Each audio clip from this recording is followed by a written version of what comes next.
হবে। সুতরাং যারা কোরআনের মাহফিলে বাধা দেয় ওরা সবগুলা আবু জাহেলের জাত, সবগুলা আবু জাহেলের, ওরা আবু জাহেলের ঔরসজাত সন্তান। ওরা যতই হজ করুক যাকাত করুক ওদের নামাজ রোজা আল্লাহর দরবারে কবুল। এই জন্য বাংলাদেশের এক বিখ্যাত শিল্পী বলেছে, যদি মক্কায় গেলে আল্লাহ মিলত, নবী মিলত মদিনায়, দেশে আইসা পাপ করতো না।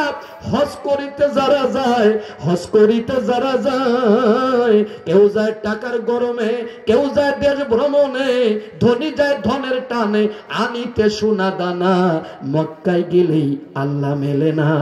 ও ভাই শোনো না, মক্কায় গেলেই আল্লাহ মেলে না, ঠিক কিনা?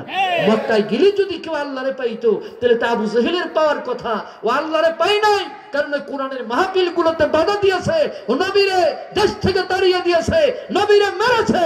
সুতরাং যারা এদেশে কোরআনের মাহফিল বন্ধ করেছে, আলেমদেরকে পিটাইছে, হাফেজদেরকে হত্যা করেছে, আমি সব সময় বলতাম একদিন এমন হবে ওদের বাড়ি গণল্যাট্রিন হবে। তা এখন সামনে এসে গেছে, ঠিক কিনা? আমাদের সেই কথাগুলি আজকে বাস্তবে রূপ নিতেছে। তাদের বাড়িগুলো আজকে কখন না জানি ঘোষণা হয় এগুলো গণল্যাট্রিন, গণ টয়লেট, পাবলিক টয়লেটে রূপান্তরিত হয়ে যাবে। এরপরেও যদি আপনারা শিক্ষা না নেন তাহলে কপালে বড়ই দুর্ভোগ আছে। কথা বলেন ঠিক কিনা? সম্মানিত ভাইরা, কষ্ট হচ্ছে তাই না? এই কোরআন বলতে জীবন্ত কোরআনকে বোঝানো হয়েছে। সেই জীবন্ত কোরআন হলে আমাদের হাফেজরা।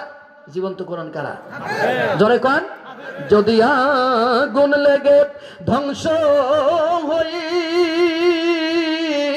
যায়, ধ্বংস হয়ে যায়, যদি আগুন লেগে ধ্বংস হয় পৃথিবীর সব বইয়ের দোকান, বিশ্ব থেকে হারাবে না পবিত্র কোরআন। করবে কেমন করে কোরআন ধ্বংস আগুনের তেজে, করবে কেমন করে কোরআন ধ্বংস আগুনের তেজে, আছে বিশ্ব ভারত কোটি কোটি কোরআনের হাফেজ, তারাই আবার ছাপিয়ে আসমানি গ্রন্থ, ছাপিয়ে আসমানি গ্রন্থ, বাঁচাবে কোরআনের মান, বিশ্ব থেকে হারাবে না পবিত্র কোরআন। জোরে জোরে কোন মারা হওয়া। তাহলে কোরআন যতদিন পৃথিবীতে থাকবে ততদিন, কোরআন হাফেজরা পৃথিবীতে যতদিন থাকবে ততদিন কোরআন পৃথিবী থেকে উৎখাত করা যাবে। জোরে বলেন যাবে না, কারণ কোরআন আল্লাহ সংরক্ষণ করেছেন বডি টু বডির মধ্যে। জিবরাইল নবীর এসে বললেন ইকরা রাসূল তুমি পড়ো। রাসূল বললেন লা ইকরা, আমি পড়তে পারি না। একবার দুইবার তিনবার বলার পরে আল্লাহ রাসূল বলেন আমি পড়তে পারি না। নবীরে বুকের সাথে জড়াই ধরে একটা চাপ দিলেন, চাপ দেওয়ার সাথে সাথে আমার নবী কোরআন পড়া শুরু করে দিয়েছেন। তার মানে জিবরাইলের সিনা থেকে নবীর সিনার মধ্যে কোরআন ট্রান্সফার হয়েছে, নবীর সিনা থেকে সাহাবীদের বডিতে কোরআন ট্রান্সফার হয়েছে, সাহাবীদের বডি থেকে তাবে তাবেই, এরপরে তাবেই তাবে তাবেই করতে করতে আমার পাশে যেই মানুষটা বসে আছে তার মধ্যে কোরআন ট্রান্সফার হয়েছে, তার থেকে ছাত্রদের মাঝে কোরআন ট্রান্সফার হবে। কোরআন মুখস্থ করার জন্য যদি কাগজের কোরআনের দরকার হতো তাহলে এই পৃথিবীর কোনো অন্ধ মানুষ হাফেজ হতে পারতো না। যারা বলেন পারতো, তাহলে বোঝা যায় কোরআন বডি টু বডি ট্রান্সফার হয়। এখানে অনেকগুলো বাল্ব জ্বলতেছে, আমি যদি বলি আরেকটা বাল্ব জ্বালা দিতে হবে, এখানের অপারেটর একটা তার নিয়ে বাল্বের সাথে লাগাই দেওয়ার সাথে সাথে আপনার ওখানে আলো জ্বলে যাবে। তার মানে এখানে তার টু তার বিদ্যুৎ ট্রান্সফার হয়েছে। ওরকম কোরআন ট্রান্সফার হয় বডি টু বডির মধ্যে। বন্ধুরা আমার, রশির মধ্যে যেমন কোরআন ট্রান্সফার হয় না, কাগজের মধ্যে ওরকম কোরআন ট্রান্সফার করা যায় না। সুতরাং এইটা হলো কাগজের কোরআন, আর আমার পাশে যেই মানুষটা বসেছে এই মানুষ হলো জীবন্ত কোরআন। আমার দেশের মানুষ কত বড় হারাম কর চিন্তা করেন, এই কাগজের কোরআনের চুমা খায় আর হাফেজ পিটায় শুয়ায় ফেলে দেয়। কত কোন কোরআনের বুকের ভিতর নিয়ে বলে কোরআন তুমি যা চাও তাই পাবা, যা খেতে চাও তাই তোমারে দেব, গাড়ি চাও গাড়ি দেব, বাড়ি চাও বাড়ি দেব। কিন্তু জীবন্ত কোরআন হাফেজদের জন্য যদি 5টা টাকা চাওয়া যায় দেয় না, কয় যে ভিক্ষা করে বেড়াচ্ছে। ওরে তাদের ভিক্ষা করা লাগবে কেন? 71-এর পর থেকে বাংলাদেশের যত সরকার এসেছে সব সরকার নিজেদেরকে মুসলমান হিসাবে দাবি করেছে। এই বাংলাদেশে প্রতিটি ওয়ার্ডে যদি একটা হেফজখানা সরকারিকরণ করা যেত তাহলে আমাদের কচিকাঁচা বাচ্চাদের আমাদেরকে এই জীবন্ত কোরআনের পাখিদেরকে ভিক্ষা করা লাগতো না। কথা বলেন ঠিক না? এটা আমরা দাবি তুলতে পারি নাই। আমাদের যে নেতাগুলো হয়েছে ওই নেতার কাছে আমরা কালবার চাইছি, ব্রিজ চাইছি, রাস্তা চাইছি। আমরা কোনোদিন তাদের কাছে বলি নাই নেতা নির্বাচিত হয়ে যাওয়ার পরে আপনি পার্লামেন্টে গিয়া কোরআনের কথাটা বলবেন। বলবে কি? কারণ আমাদের অধিকাংশ নেতারা গুলো সব ভারতের দালাল। কোরআনের কথা তারা পার্লামেন্টে কি বলবে? বরং তারা কোরআনকে বানচাল করার জন্য বাংলার জমিনে ষড়যন্ত্র করেছে। ঠিক কিনা বলেন? তার অন্যতম আমরা মুহাম্মদপুর পেছে গেছি। আমরা কোনো ভালো নেতা তৈরি করতে পারি নাই। ভালো নেতা যদি তৈরি করতে পারতাম তাহলে ওই নেতারা কোরআনের কথা পার্লামেন্টে গিয়ে বলতো। এমন নেতা মুহাম্মদপুরের মাটিতে জন্ম নেওয়ার দরকার আছে কি নাই? যার কণ্ঠ হবে কোরআনের কণ্ঠ, যে কোরআনের কথা বলবে পার্লামেন্টে গিয়া। আমরা চাই না? নাকি আমরা সারা জীবন দালাল থাকতে চাই? কথা বলেন। মোহাম্মদপুরের মতো এত অনুন্নত রাস্তাঘাট বাংলাদেশের কোথাও আপনি খুঁজে পাবেন না। এত দালাল আমাদের এই থানার মধ্যে ভরে গেছে। টাকা পাইলে সব করে এরা। সুতরাং বন্ধুগণ আমার, আগামী নির্বাচন যদি হয় তাহলে অবশ্যই আমাদের দাবি থাকবে প্রত্যেকটা ওয়ার্ডে ওয়ার্ডে এক একটা হেফজখানা আমরা সরকারিকরণ দেখতে চাই। আমাদের ভোট যারা নেবেন এই ওয়াদা আমাদের দেবেন। ওয়াদা দেবেন না, ভোট আমরা অনেক রাস্তা দেখেছি, কালভার্ট দেখেছি, ব্রিজ দেখেছি, সব চুরি করে বিদেশে টাকা পাচার করে দিয়েছেন। এগুলো আমরা আর দেখতে চাই না। বহুত উন্নয়ন হয়েছে। এখন উন্নয়ন যদি হতে হয় তাহলে এই কলমদরি মাদ্রাসাটা সরকারিকরণ চাই কি চাই না? এই কথা যদি পার্লামেন্টে তুলতে পারেন ভোট দেব, তা না হলে ভোট দেব না। এই কথা যদি আপনার মুখ থেকে বের হয়ে যায় তাহলে বুঝতে হবে আপনি কোরআনের পক্ষের সৈনিক। তাহলে আপনাকে বুঝতে হবে যে আপনি কোরআনের পক্ষের সৈনিক। বন্ধুগণ আমার, একজন সকালবেলা কোরআন শরীফ বুকের ভিতর জড়ায় ধরে কাঁদতেছে, বলে কোরআন তুমি আমার ছাড়া জান্নাতে যাবা না, তুমি যা চাও তাই পাবা। কোরআন বুকের ভিতর জড়ায় ধরে কাঁদতেছে। হঠাৎ করে কলিং বেল বাজছে, দরজা খুলে দেখে 3টা ছেলে দাঁড়ায় আছে। বাবারা তোমরা কারা? আমরা কলমদরি হেফজখানা থেকে আইছি। নতুন মাদ্রাসা চালু হয়েছে, বন্ধ হয়ে গেছিল, এলাকাবাসী ওর চালু করেছে। আপনি তো ধনাঢ্য ব্যক্তি, আজকে 5 কেজি চাল দেন, আমরা রান্না করে খাবো। দূর দূর করে তারা এদেশে 1 কেজি চাল দেয় নাই। অথচ কোরআন বুকের ভিতর জড়ায় ধরে কাঁদতেছে। ওই গাদা বোঝে না যেইটারে বুকের ভিতর জড়ায় ধরে কাঁদতেছে ওইটা কাগজের কোরআন, আর যেই 3টারে তারাই দিল এই 3টা হলো জীবন্ত কোরআন। জীবন্ত কোরআনকে দূর দূর করে তাড়িয়ে দিয়ে আপনি বুকের ভিতর যেইটার ধরে কাঁদেন ওইটা হলো কাগজের কোরআন। এই পৃথিবীতে যদি একটা হাফেজ বেঁচে না থাকে তাহলে কোরআনের সিকিউরিটি বলে কিছু আর থাকবে? কোরআন আবার নূতন করে করে ওরা ছাপাবে, নূতন করে ভুলভাল ছাপায় জাতির সামনে কোরআন উত্থাপন করবে। সুতরাং আল্লাহ বলেন আমি কোরআন তোমাদের কাছে আমানত দিয়েছি। এই আমানতের খিয়ানত আমরা কিভাবে করতেছি দেখেন। আল্লাহ রাব্বুল আলামিন বলেন তাবারাকাল্লাযী নাযালাল ফুরকানা আলা আবদিহি লিয়াকুনা লিল আলামিনা নাযীরা। নবীর কত মহান তিনি, যিনি তার বান্দার প্রতি সত্য মিথ্যার পার্থক্যকারী কোরআন নাজিল করেছেন যাতে করে সে বিশ্ববাসীর জন্য সতর্ককারী হতে পারে। সুবহানাল্লাহ বলে। এখানে আল্লাহ নবীরে সতর্ককারী বলেছে। নবীরে কি বলেছে? সতর্ককারী কারে বলে একটু বোঝাই যায়। একজন লোকের 200টা ছাগল ছিল। এই ছাগল মাঠে নিয়ে খাওয়ানোর জন্য একটা রাখাল প্রয়োজন। রাখাল নিয়োগ দিল, তার বেতন হলো 10,000 টাকা। নবীও ছাগলের রাখাল ছিলেন। এই জন্য মিজানুর রহমান আজাহারি নবী বলেছে কাউ বয়। আমাদের দেশের অনেক হুজুর তার এই ইংরেজি বুঝতে পারে নাই, এই জন্য আজাহারিরে তারা গালিগালাজ করেছে। আসলে ওরা ইংরেজি বোঝে না। ওরা ইংরেজি কাউ বয় মানে রাখাল, কাউ বয় মানে কি? আরে চেয়ে দেখো সোনার মানুষ চলছে আরব দেশে রে, চলছে আরবে রাখালিয়া বেশে। আল্লাহ নবীরে ডাকতে বলে নবীরে পৃথিবীতে এত চাকরি রাইখা আমি তোমার ছাগলের রাখাল কেন বানালাম? নবী বলেন আল্লাহু আলাম, তুমি ভালো জানো। আল্লাহ বলেন নবীরে তুমি মানুষদেরকে জাহান্নাম থেকে জান্নাতে নিতে চাও, ওরা তোমার মেরে ক্ষত বিক্ষত করে দেয়, ওরা তোমার দাঁত ভেঙে দেবে, মাথা ফাটাই দেবে। আর এই ছাগলগুলোকে তুমি খাওয়াবা, এই ছাগল তোমাকে মারবে না, তোমার কষ্ট দেবে না।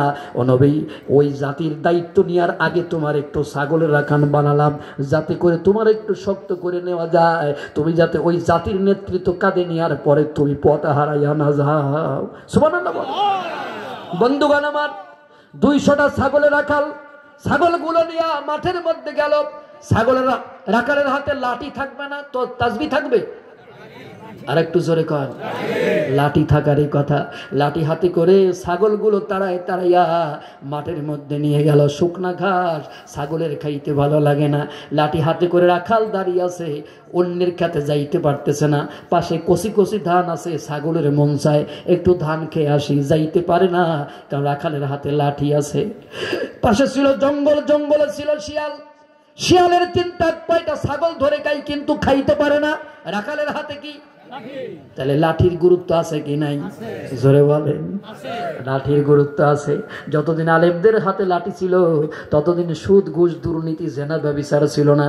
যখনই আলেমরা লাঠি ছেড়ে দিয়ে খানকার মসজিদে উঠে গেল তখনই সমাজ বেহায়াদের হাতে চলে গেল। আমরা বলি হুজুর চেয়ারম্যান হবে কা, মেম্বার হবে কা, এমপি হবে কা, উপজেলার চেয়ারম্যান হবে কা, কারণ হুজুররা খাইতেও পারে না, খাওয়াইতেও পারে না, খাইতেও পারে না, খাওয়াইতেও। 5 তারিখের পর থেকে পর্যন্ত আমি এই মোহাম্মদপুরে কম করে 200 সালিশ করেছি। কয়শো সালিশ? 200 সালিশ করেছি আমি বিভিন্ন আপনার ইউনিয়নের। কোন লোক বলতে পারবে না যে কেউ আমাকে গাড়ির একটু তেল কিনে দিয়েছে। নিজের পকেটের টাকা খরচ করে করে এই সালিশগুলো আমরা করে বেড়াইছি। থানা কর্তৃপক্ষ বুঝেছে যে আলেমেরা ঘুষ খায় না, ঘুষ দেয় না, এই জন্য থানা কর্তৃপক্ষ এখন আলেমদেরকে গুরুত্ব দেয়। আর এর আগে আমরা দেখেছি নেতারা 10,000 নেছে, আপনাদের ডিম বেচা, গরু বেচা, ছাগল বেচার টাকা নিয়ে নেতারা পকেটে 10,000 ঢুকায় 2,000 দেশে থানায়, আর 8,000 তারা চুরি করে খাইছে। তারপরেও তারা ভালো, তারপরেও তাদেরকে নেতৃত্বে নিতে হবে। কেন? কারণ আপনাদের একটি কথা, তারা চুরি করতেও পারে, খাওয়াইতেও পারে, আর মাওলানা খাইতেও পারে না, খাওয়াইতেও পারে না, এদের ভোট দেব না। এই জন্যই তো আপনাদের রাস্তাঘাট 6 মাস অন্তর অন্তর ভেঙে যায়, কারণ ওই রাস্তাগুলো 10 নাম্বার 14 নাম্বার ইট দিয়ে করা। 1 নাম্বার ইট দিয়ে করলে তো আপনাদের খাওয়ানো যায় না। কথা কোন ঠিক কিনা? সুতরাং এখন বুঝার সময় এসেছে যে লাঠি থাকবে কাদের হাতে, কিন্তু লাঠি ছিল আজাদ কুজাতের হাতে। সেই লাঠি তারা ভেঙেছে আলেমদের পিঠে, ঠিক কিনা? এখন আলেমরা লাঠি হাতে তুলে নেবে। তাহলে সমাজে এইভাবে শিয়াল যেমন ছাগল খাইতে আসতেছে না, ওরকম কোন বেহায়া শক্তি, কোন শকুন বাংলার জমিনের দিকে চোখ রাঙাতে পারবে না। কতক্ষণ ঠিক কিনা? কোন প্রতিবেশী রাষ্ট্র আমাদের দিকে আর গুলি করতে পারবে না। একটা গুলি করলে 6টা গুলি তাদের দিকে ছুড়ে দিয়ে হবে। বর্তমান সীমান্ত এলাকায়, আগে মাহফিলে গেছি, সীমান্ত এলাকার লোকগুলো তারা বড় কষ্টের মধ্যে ছিল। এখন তারা বলতেছে হুজুর একটা গুলি করলে আমাদের সৈন্যরা 10টা গুলি করে। তাদের এখন গুলি বন্ধ হয়ে গেছে। এই নতজানু পররাষ্ট্র নীতি আমাদেরকে ভিক্ষুকের কাতারে দাঁড় করাইছিল। ওরা বলেছিল আলু পটল পেঁয়াজ আমাদেরকে দেবে না, তোদের পেঁয়াজ তুরা খা, তোদের আলু তুরা খা, তোদের দেশের চিকিৎসা তুরা কর। এখন কলকাতার হোটেল মোটেল গুলো বন্ধ হয়ে গেছে, এখন আর এগুলো চলে না। ওদের আলু পটল সব রাস্তায় ট্রাক্টর দিয়ে দলতেছে, ওগুলো ছাগলেও খায় না। কথা বল। এরকম যদি বাংলাদেশ মাথা উঁচু করে চলতে পারে তাহলে ওরাই হবে শীর্ষ, আর বাংলাদেশ হবে ওদের দাদা। বাংলাদেশ ওদের কি হবে? ওদের দাদা হবে। সুতরাং এই ভণ্ডগুলো যারা ভারতের দালাল আমাদের উপরে খবরদারি করেছে, এরা আজকে চিহ্নিত হয়ে গেছে জাতির কাছে। পালায় চলে যান। কি হয়েছে? আপনার কেউ দাবড়াইছে যে আপনি পালায় চলে গেছেন? হ্যাঁ, আপনারা না বলেন যা, আবার কয় যে খেলা হবে। তো কোন জায়গায় খেলবেন? খেলার মাঠ কোথায়? আপনারা আলেমদেরকে বন্ধ করে দিতে চেয়েছিলেন, সে আলেম ছাড়া এখন বাংলাদেশে আর কিছু নাই। কথা কোন ঠিক কিনা?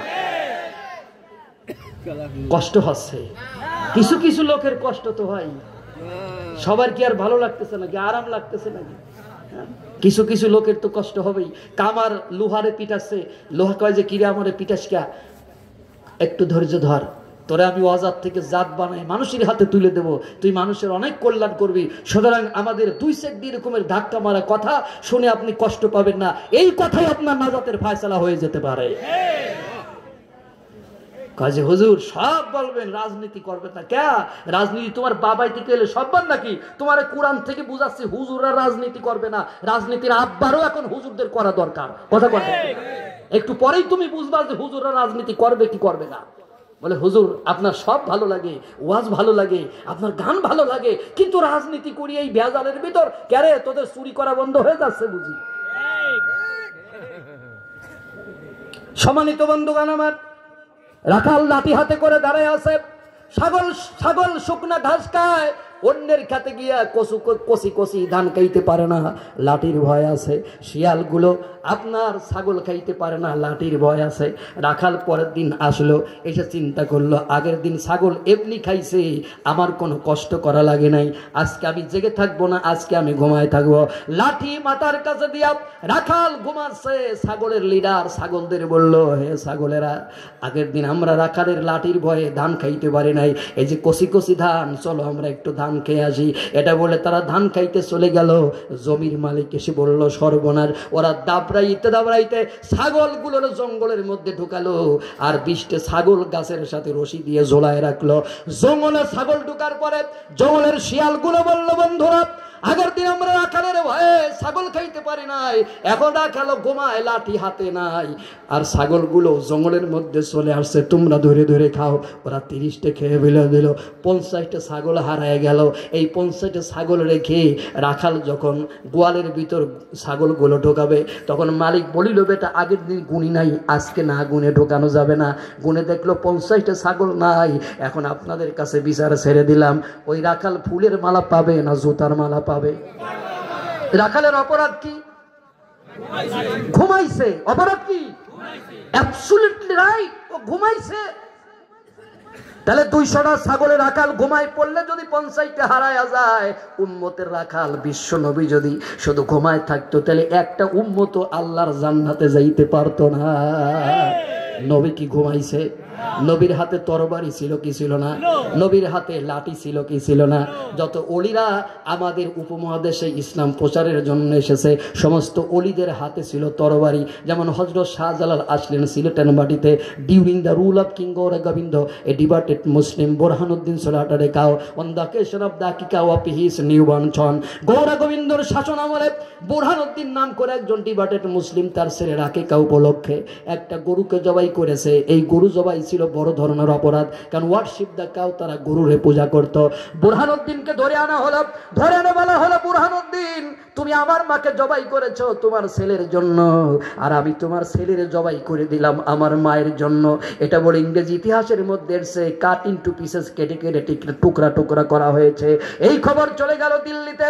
দিল্লির তখন সম্রাট আলেমদেরকে ডেকে বললেন, আলেমেরা, সিলেটের পূর্ব নাম শ্রীহট্ট, শ্রীহট্টের অবস্থা ভালো না, মুসলমানরা মায়ের খাচ্ছে, ওখানে আমি একটা সেনাবাহিনী পাঠাতে চাই, কারণ ওখানে এমন জালেম শাসক আছে, সে জাদুবিদ্যায় পারদর্শী, তার জাদুর মায়াজাল ছিন্ন করে ওখানে কেউ যাইতে পারে না। তোমরা আমাকে বলে দাও এমন কোন অলি আছে যেই অলিরে আমি ওখানে পাঠায় দিতে পারি, যে মায়াজাল ছিন্ন করে সেখানে আক্রমণ করতে পারবে। আলেমেরা বললেন, এটা যদি আপনি চান তাহলে আগামী 3 দিনের মধ্যে দিল্লিতে প্রচন্ড ঝড় হবে, এই ঝড়ে সমস্ত বাতিগুলো নিভে যাবে, যার ঘরে বাতি থাকবে তাকে আপনি ওখানকার সেনাপতি বানাবেন। সম্রাট দেখলেন সমস্ত বাতিগুলো নিভে গেল, সৈন্য শিবিরে একটা বাতি টিম টিম করে জ্বলতেছে। তিনি উকি মেরে দেখলেন ওই বাতির সামনে দাঁড়িয়ে গাজী সালাউদ্দিন আল্লাহর কোরআন তেলাওয়াত করতেছে। তারে বানানো হলো সেনাপতি। তার সাথে প্রতিমধ্যে যোগ দিলেন উপমহাদেশের প্রখ্যাত ওলি ওলিয়ে কামেল হযরত শাহজালাল ইয়ামানি রহমতুল্লাহ আলাইহি। আমি প্রশ্ন করতে চাই, শাহজালাল যখন সিলেটের মাটিতে গেল তার হাতে তাসবিহ ছিল না তরবারি ছিল? আর এখন আমাদের ওলিদের হাতে এক হাতে গরুর দড়ি আর এক হাতে বিড়ি। বাবার দরবারে যাচ্ছে মাইকে গরু নিয়ে যাচ্ছে, ছাগল নিয়ে যাচ্ছে, এক হাতে গরুর দড়ি আর এক হাতে বিড়ি, মাইকে গান বাজতেছে। দেখে যারে মাঝ ভান্ডারি, দেখে যারে মাঝ ভান্ডারি মিলাইছে প্রেমের খেলা, খাজা বাবা মারহাবা। তুমি খাজার বাড়িতে যাচ্ছ, খাজা শাহজালাল রহমাতুল্লাহ আলাইহি যায় নামাজ বিছালো সুরমা নদী। আমি সিলেটে দেখে আসছি, বিরাট নদী, এখন তো কমে গেছে। ওই নদীর খরস্রোতাকে পাড়ি দিয়া শুধু যায় নামাজ বিছায়া তিনি সুরমা নদী পার হয়ে গৌরগোবিন্দর অ্যাটাক করলেন। তিনি খাজা, তুমিও খাজা।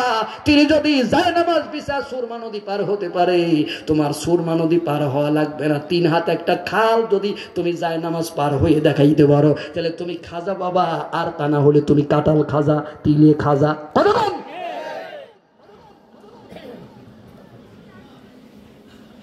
ওলি কারে বলে? আল্লাহ বলেন ওয়াকা আইয়িম মিন নাবী কাতালা মাহু রিব্বিউনা কাসীর ফামা ওয়াহানু লিমা আসাবাহুম ফি সাবিলিল্লাহি ওয়া মা দুউফু ওয়া মাস্তাকানু ওয়াল্লাহু ইউহিব্বুস সাবিরিন। ওলি হলো তারা যারা নবীদের সাথে মিলেমিশে আল্লাহর রাস্তায় লড়াই করেছে।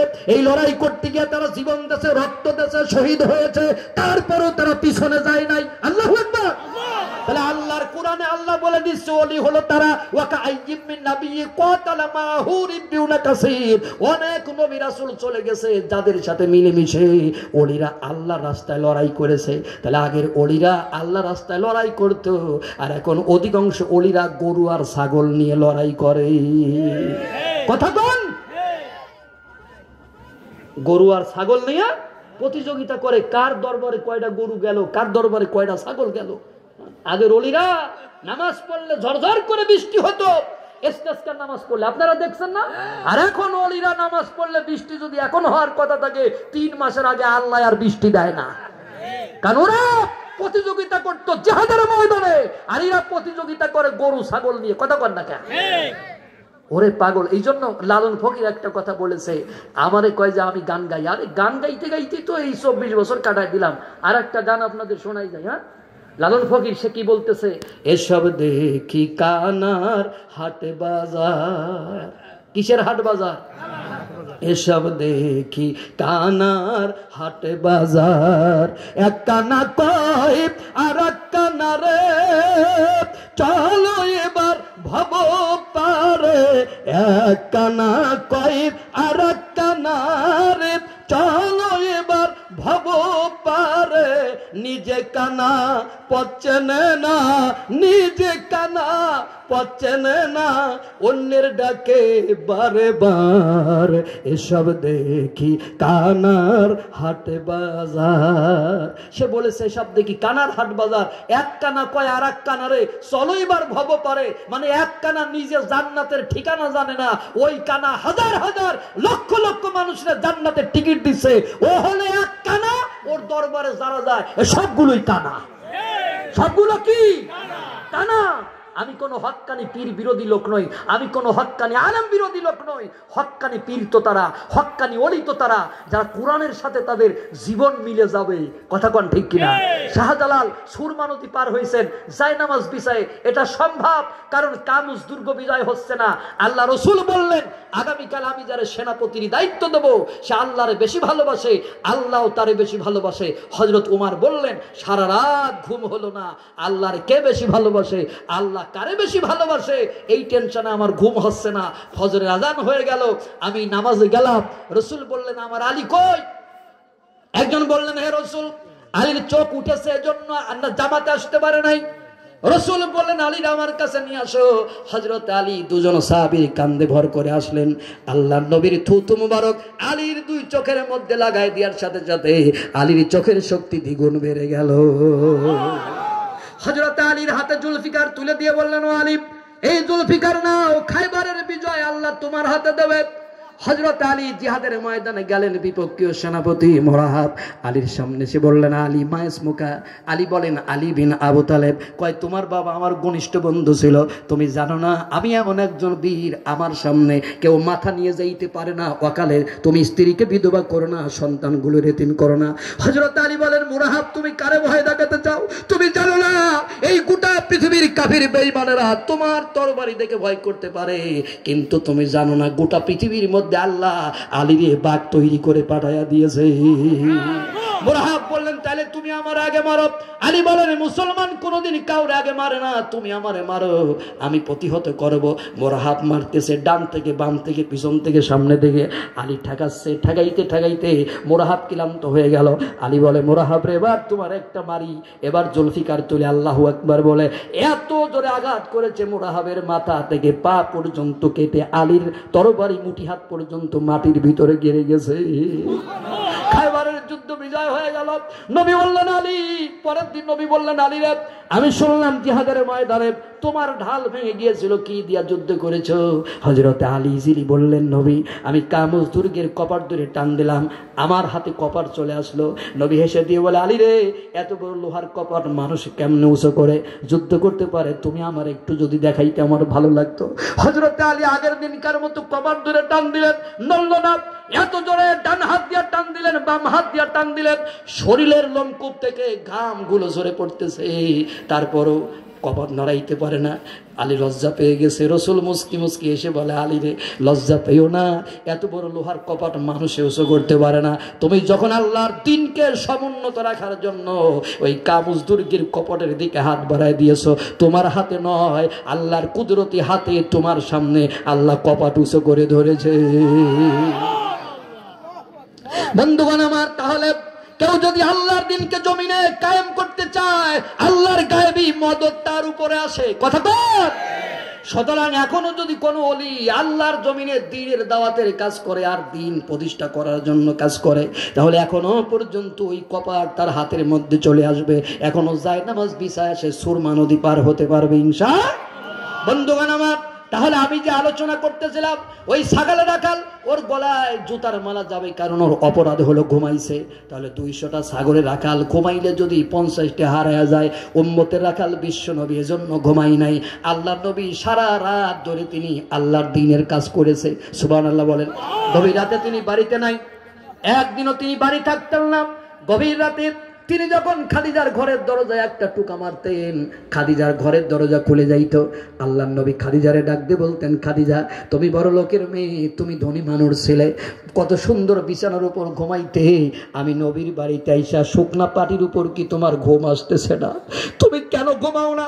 খাদিজা চোখের পানি ছেড়ে দিয়ে কান্দেন আর বলেন, ইয়া রাসূলুল্লাহ, সেজন্য নয়, মূল কারণটা হলো আমি যখন ঘুমাইতে যাই তখন আমার মনের মধ্যে ভয় হয় আপনি মরুভূমির মধ্যে আল্লাহর দ্বীনের কাজ করতে যাচ্ছেন, আল্লাহর দ্বীন প্রচারের জন্য যাচ্ছেন, কাফির বেঈমানেরা আপনারে তাড়া করবে, আপনি খাদিজা খাদিজা বলে ডাকতে থাকবেন, আমি খাদিজা ঘুমায় থাকবো, আমি উঠতে পারবো না, আমার দরজার সামনে কাফিররা ধরে আপনারে মারবে, আপনার রক্তাক্ত করবে, আপনার মাথা ফাটাই দেবে, আপনার কলিজার মধ্যে তারা ছুরি ঢুকায় দেবে। ও নবী, এই টেনশন যখন আমার মনের মধ্যে আসে, তখন আমি খাদিজা দুই চোখের মধ্যে ঘুম আসে না, আমি দরজার কিনারায় দাঁড়াইয়া থাকি, তুমি একটাবার ডাক ডাক দাও আর টুকা মারো, আমি খাদিজার ঘরের দরজা খুলে যায়। এই খাদিজার উপর আল্লাহ এত খুশি ছিলেন। আল্লাহ রাব্বুল আলামিনের নবী দাঁড়িয়ে আছেন, খাদিজা জড়ায় ধরে কাঁদতেছে। নবী বলে, খাদিজা কান্দো কেন? খাদিজা বলতেছে, ইয়া রাসূলুল্লাহ, আমার ভয় হয় আমি মারা যাব, আমি মারা যাওয়ার পরে মুনকার নাকির যে প্রশ্ন করবে আমি মনে হয় জবাব দিতে পারবো না, নবীর এই জন্য আমার বড় ভয় হচ্ছে। নবী, আপনি আমার কথা দেন, ওয়াদা দেন, আপনি সব প্রশ্নগুলোর জবাব আমারে দিয়ে দেবেন। আল্লাহ নবী বলেন, খাদিজা, আমি কথা দিলাম তুমি মারা যাওয়ার পরে কবরের সব প্রশ্নগুলোর জবাব আমি বিশ্ব নবী দিয়ে দেব। সুবহানাল্লাহ বলেন।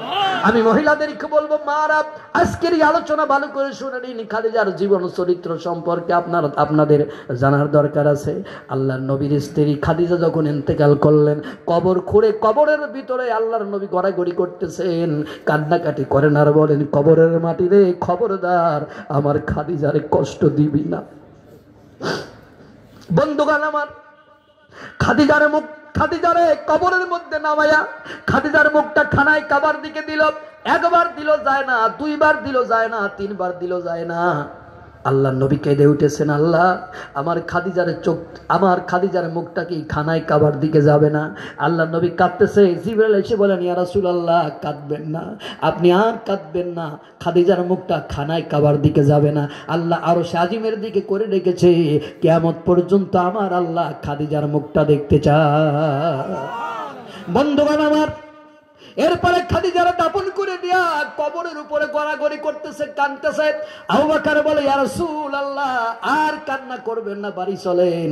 নবী বলতেছেন, তুমি যাও, তোমার আম্মাজানের সাথে আমার ওয়াদা দিয়ে আছে, প্রশ্নগুলোর জবাব দিতে হবে। আল্লাহর জিবরাইল এসে বললেন, ইয়া রাসূলুল্লাহ, আর কাঁদবেন না, বাড়ি চলে যান। আল্লাহ পাক বলে দিয়েছে, কবরের মধ্যে যত প্রশ্ন করা হবে খাদিজারে সব প্রশ্নগুলোর জবাব আল্লাহ দিয়ে দেবে। সুবহানাল্লাহ। ভাইরা, তাহলে খাদিজার জীবনকে আল্লাহ এমনভাবে কবুল করেছিলেন, তার অর্থগুলো আল্লাহ এমনভাবে কবুল করেছিলেন, এই জন্য আল্লাহ রাব্বুল আলামিন তার প্রশ্নের জবাব কবরের মধ্যে দিয়ে দিয়েছে। আল্লাহ রাব্বুল আলামিন খাদিজার মুখটা আরো শাদিমের দিকে করে রেখেছে। সুতরাং ভাইরা আমার, এই জমিনে যদি আপনি কোরআনকে ভালোবাসেন, এই জমিনে যদি আপনি কোরআনকে জীবনের সাথে জড়িয়ে রাখতে পারেন, তাহলে আমি কথা দিচ্ছি আল্লাহ রাব্বুল আলামিনের পক্ষ থেকে আল্লাহ বলে দিয়েছেন কিয়ামতের ময়দানে ওই মানুষগুলো, তাদের বিরুদ্ধে মামলা দায়ের করা হবে যারা কোরআনের বিরুদ্ধে কাজ করেছে। তার মানে যারা কোরআন ধারণ করে আমানতের খিয়ানত করেছে, ওই মানুষগুলোর বিরুদ্ধে কিয়ামতের ময়দানে আল্লাহ মামলা দায়ের করে দিবে। সুতরাং এই মামলা থেকে আমাদের ভয় করতে হবে। আজকে কলমদরি হেফজখানার থেকে আমাদের সবাদ করে যেতে হবে, আমরা দুনিয়াতে যতদিন বাঁচবো কোরআনের সাথেই বাঁচবো, আমরা যতদিন পথ চলবো কোরআনের সাথেই। আমরা যদি মিছিল দেই কোরআনের পক্ষে মিছিল দেব, ঠিক কিনা? আমরা যদি মিছিল দেই কোরআনের মিছিল দেব, আমরা যদি আন্দোলন করি কোরআনের আন্দোলন করব, আমরা যদি ভোট দেই তাহলে কোরআনের পক্ষে ভোট। আজকে সবাদ করতে হবে। কোরআনকে আমরা দেখতে চাই আল্লাহর জমিনে প্রতিষ্ঠিত হোক। কারা কারা চাই একটু দেখতে চাই? আল্লাহ কবুল করে নিন, বলেন আমিন। আরো জোরে বলেন আমিন। আলহামদুলিল্লাহ, আমি খুব খুশি হয়েছি।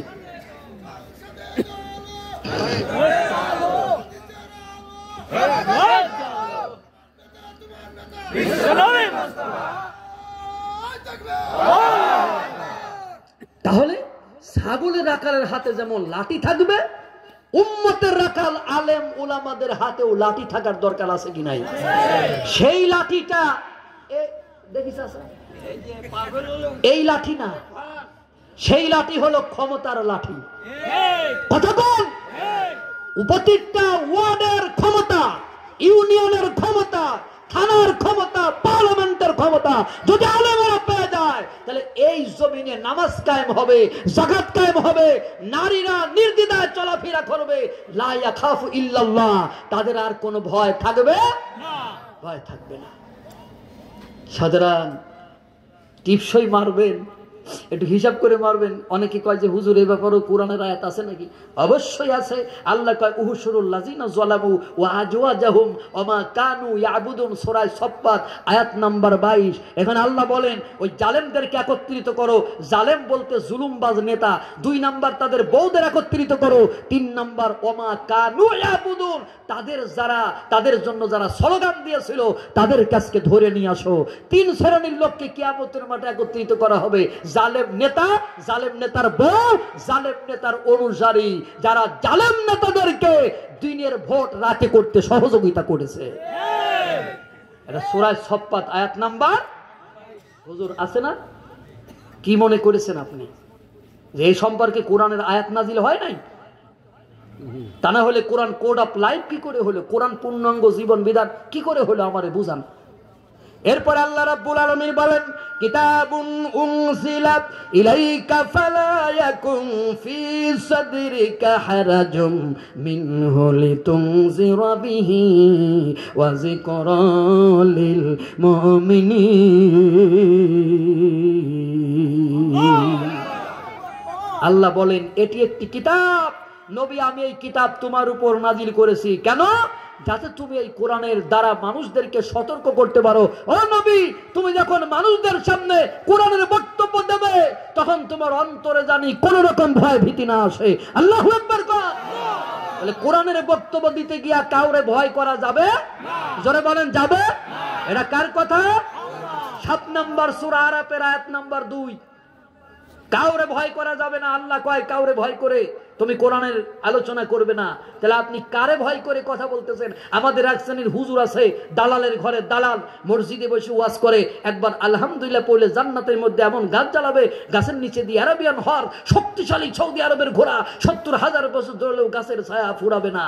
তো একবার পড়লে যদি একটা জ্বালায়, 5 লাখ বার পড়লে তো 5 লাখ জ্বালায় যাবে। তো জান্নাতে 5 লক্ষ গাছ আপনার জ্বালায় গেছে, কোনো কারণে যদি আল্লাহ আপনারা জান্নাত না দেয়, এই গাছগুলো কি সব আপনি কেটে নিয়ে আসবেন?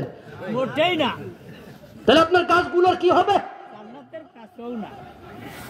যদি আপনি বলেন আল্লাহ আমারে জান্নাত দেবে না, জান্নাত দেবে না এই কারণে আপনি বিনা অপরাধে মানুষের নামে মিথ্যা মামলা করেছেন। কথা বলেন।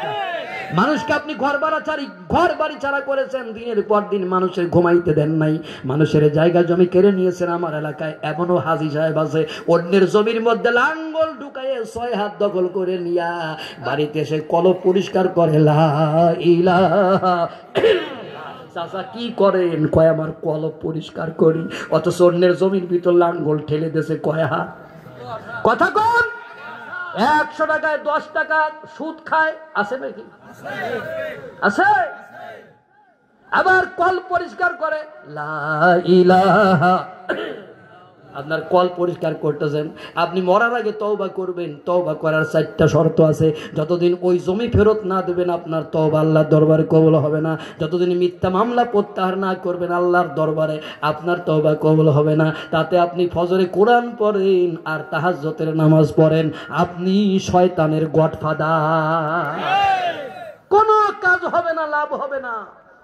সুতরাং কোরআনের বক্তব্য দিতে গিয়া কাউরে ভয় করা যাবে? জোরে বলেন, যাবে? যাবে না। যদি আপনি কাউকে ভয় করেন, আল্লাহ রাব্বুল আলামিন বলেন ওয়ালা তাশতারু বিআয়াতি সামানান কলিলা। ও ভাই কষ্ট হচ্ছে? এখনই দোয়া করব, কষ্ট পাবেন না। আমার ওয়াজ এখন বেশিক্ষণ হয় না, আমার ওয়াজ বেশিক্ষণ হয় না। এই মাঠ থেকে আমি একবার গন্ডগোল করে গেছিলাম শেষ মাহফিলে, বেশিক্ষণ মানে 2 ঘন্টা ওয়াজ করার পরেও সময় নাকি আমার দেয়া হয় নাই। তারপরে আর আমি এখানে আসি না। এবার ফরহাদ ভাইয়ের সাথে আর কথা করে নিছি দলিল করার মতো, 11:30টার পরে ওয়াজ নাই। সে স্বীকার করেছে, তারপরে দাওয়াত নিছি।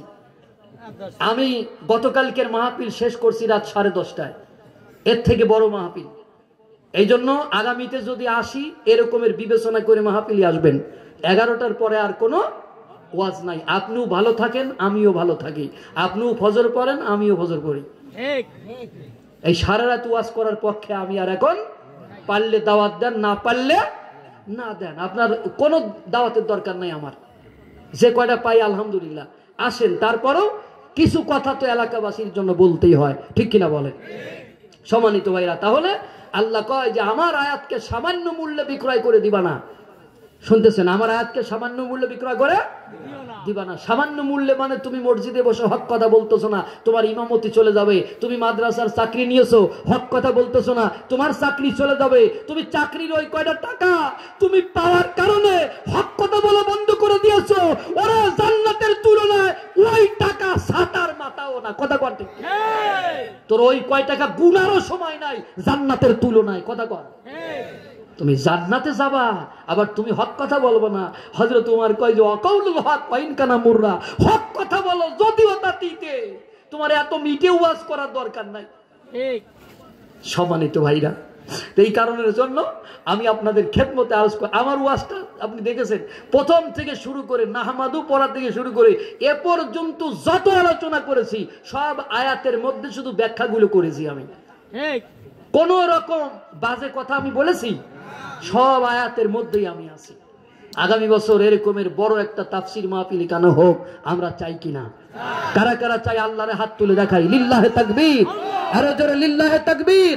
আল কোরআনের আলো, নারায়ে তাকবীর।